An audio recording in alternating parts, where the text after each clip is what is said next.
بتائیے یہ آپ کا دستور، یہ آپ کا قانون، یہ انڈین کانسٹیٹیوشن کتنے ایئرز تک چلے گا، کتنے زمانے تک چلے گا، کتنے ٹینس تک چلے گا، کتنے سمے تک چلے گا، کتنے زمانے تک چلے گا، 100 سال تک چلے گا کہ 200 سال تک چلے گا کہ 400 سال تک چلے گا کہ 500 سال تک چلے گا؟ تو وکیل صاحب دیں گے، کہا اس کی بھی ہم گارنٹی نہیں لیتے ہیں، اس کی بھی ہم ضمانت نہیں لیتے ہیں۔ روز ہمارے قانون میں تبدیلی ہوتی رہتی ہے، چینجنگ ہوتی رہتی ہے، پریورتن ہوتا رہتا ہے، بدلتا رہتا ہے۔ کسی مسئلے کو لے کر ہمارا 90 میں کچھ قانون تھا، 95 میں کچھ قانون ہو گیا، اور 2022 کے اندر پورے قانون کا پوسٹ مارٹم ہو گیا۔ تو قانون بدلتا رہتا ہے، قانون میں چینجنگ ہوتی رہتی ہے، قانون میں پریورتن ہوتا رہتا ہے، قانون میں تبدیلی آتی رہتی ہے۔ میں بھارت کے سمویدھان سے نہیں سوال کرنا چاہتا ہوں، میں فرانس کے قانون سے پوچھنا چاہتا ہوں، میں جاپان کے کانسٹیٹیوشن سے پوچھنا چاہتا ہوں، میں بیلجیم کے قانون سے پوچھنا چاہتا ہوں،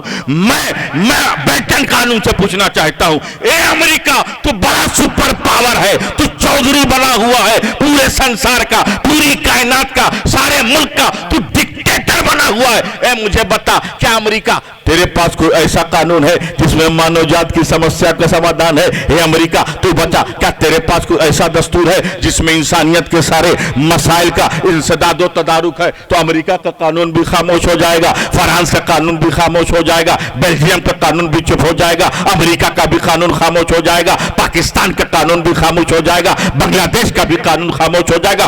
اب میں نے قرآن سے سوال کیا، اے قرآن تو ہی دستور ہے، اے قرآن تو ہی سمویدھان ہے، اے قرآن تو ہی لا ہے، تو بتا کیا تو بتا جو مانو جات کی جتنی سمسیایں ہیں اس کا سمادھان تیرے پاس ہے۔ اے قرآن تو بتا انسانیت کے جتنے مسائل ہیں اس کا انسداد و تدارک تیرے پاس ہے۔ تو قرآن کہے گا میاں آج کی بات تو چھوڑو، آج کی بات تو چھوڑو، 1400 سال پیشتر سے لے کر قیامت تک جتنے مسائل ہیں اس کا حل میرے پاس ہے۔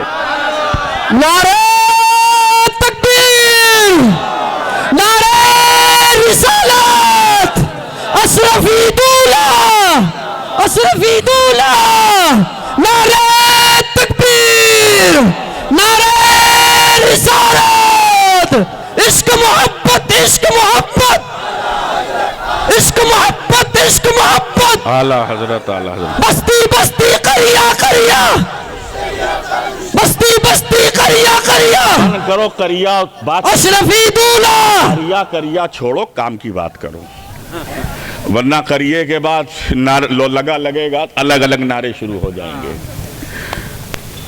کریا کریا مصطفیٰ جان رحمت کی بات ہو، محمد عربی کا ذکر ہو۔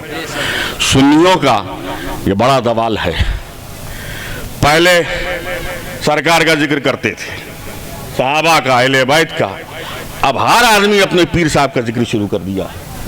اشرفیوں کو دیکھو تو اپنے پیر کا، رضویوں کو دیکھو اپنے پیر کا۔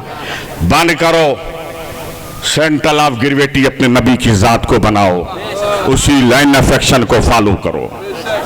تم رسم و رواج کی بھول بھلیوں میں پھنس چکے ہو، تم کو رسم و رواج سے فرصت نہیں۔ آج دوسری جماعتیں اعلیٰ معاشرہ، آئیڈیل سوسائٹی اور ایک پرفیکٹ مین بناتی ہیں، نماز، روزے، زکوٰۃ و حج کی بات ہوتی ہے، ہم لنگر، فاتحہ، محفل سما سے باہر ہی نہیں آ رہے ہیں۔ بہت تلخ بات میں کہہ رہا ہوں، یہ حقیقت ہے۔ پہلے آپ نماز، روزے، زکوٰۃ و حج کی پابندی کیجئے، یہ آپ پہ فرض ہے، اس کے بعد آپ مستحبات پہ آئیے۔ لیکن آپ پوری طاقت کے ساتھ مستحب عمل تو پوری شدت کے ساتھ کرتے ہیں اور عبادت سے دور ہے۔ اپنے معاشرے کو سنی معاشرہ بنائیے، کیونکہ ہر جماعت میں اگر کچھ انکمپلیٹ چیز ہے، ناقص چیز ہے تو ہونی چاہیے، لیکن اہل سنت کمپلیٹ ہونا چاہیے اس کا ہر فرد، اس لیے کہ ساری جماعتوں کے پاس مدرسہ اور مسجد ہے، ساری جماعتوں کے پاس مدرسہ اور مسجد ہے، اور اہل سنت کے پاس مسجد ہے، مدرسہ ہے، خانقاہ ہے، جہاں شریعت کی بھی تعلیم ہوتی ہے، جہاں طریقت کی، معرفت کی، حقیقت کی۔ جس جماعت کے پاس یہ تین حصد ہو اور وہ جماعت اگر بے عمل ہو، اس سے بڑے افسوس کی اور کیا بات ہو سکتی ہے۔ کیا میں عرض کر رہا تھا